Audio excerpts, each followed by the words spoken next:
உங்க தாத்தாவுக்கு மதுவை கொடுத்தாங்க, உங்க அப்பாவுக்கு மதுவை கொடுத்தானுங்க, உங்க வீட்டுக்காரனுக்கு மதுவை கொடுத்தாங்க. இப்ப உங்க பிள்ளைகளுக்கும் மதுவை கொடுக்கறாங்க.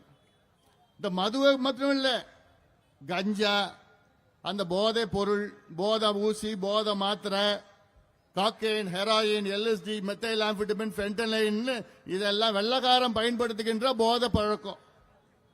இதுவரைக்கும் தமிழ்நாட்டில் வரல இதெல்லாம். ஆனால் முதல் முறையாக வெள்ளக்காரன் என்ன பயன்படுத்துறானோ, அமெரிக்காவில் என்ன பயன்படுத்துறாங்களோ அத்தனை போதை மாத்திரையும், போதை ஊசி, போதை பவுடர் தமிழ்நாட்டில் தெரு தெருவா வித்துட்டு இருக்கிறா. காரணம் இந்த கேடுகட்ட மானங்கட்ட திமுக காரன். இவனுக்கு காசுக்கு எதை வேணா பண்ணுவானுங்க, எந்த தொழில் வேணா பண்ணுவானுங்க, எதை வேணா விற்பானுங்க. உங்களை பத்தி, உங்க பிள்ளைகளை பத்தி, வருங்கால சந்ததிகளை பத்தி அவனுக்கு கவலை அக்கறை எதுவும் கிடையாது. காசு என்ன வேணா பண்ணு, வித்துடுவான்.